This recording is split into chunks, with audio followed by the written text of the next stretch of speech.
नमस्कार, प्राय किचन मराठीमध्ये तुमचे खूप खूप स्वागत। आज आपण कांदा पोहे करणार आहोत। त्यासाठी लागणारे साहित्य पाहूयात। 200 ते 250 ग्रॅम कांदा पोह्याचे पोहे, थोडीशी मोहरी, जिरे आणि हळद,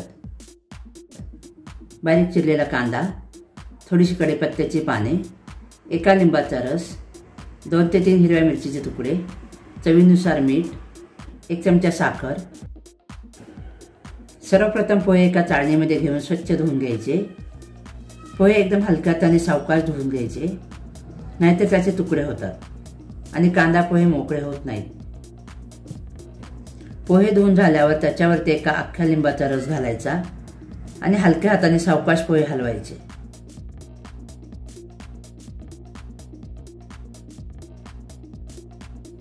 आता 1 चमचा साखर घालून पोहे हलवायचे।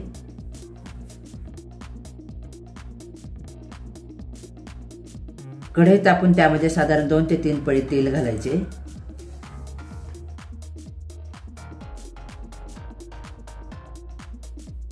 तापलेल्या तेलात अर्धा चमचा मोहरी घातल्यानंतर अर्धा चमचा जिरं, थोडासा हिंग, अर्धा चमचा हळद, थोडासा कढीपत्ता, हिरव्या मिरचीचे तुकडे आणि कांदा घालून घ्यायचा।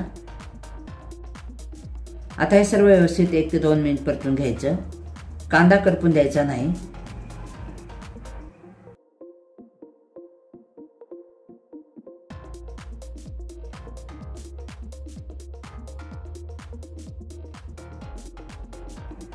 कांदा परतून झाल्यानंतर त्यात भिजलेले पोहे घालायचे आणि लगेचच त्यात चवीनुसार मीठ घालायचे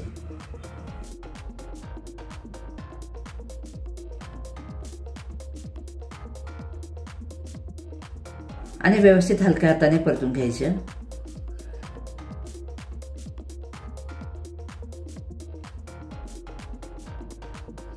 परतून झाल्यानंतर त्याच्यावरती 2 ते 3 मिनिट झाकण ठेवायचं। 2 ते 3 मिनिट झालीत। आता झाकण काढून पाहूयात। पोह्याला मस्त वाफ आली। पोहे आता एकसारखे हलवून घ्यायचे। बघू शकता पोहे मस्त मोकळे झालेत। आता त्याच्यावर गार्निशिंगसाठी कोथिंबीर घालायची।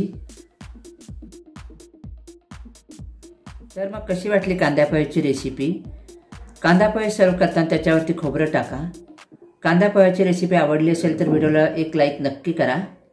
आपल्या प्राय किचन मराठी या यूट्यूब चॅनलला सबस्क्राईब केलं नसेल तर सबस्क्राईब करा आणि शेजारीच असलेल्या बेल बटनवर क्लिक करा। धन्यवाद।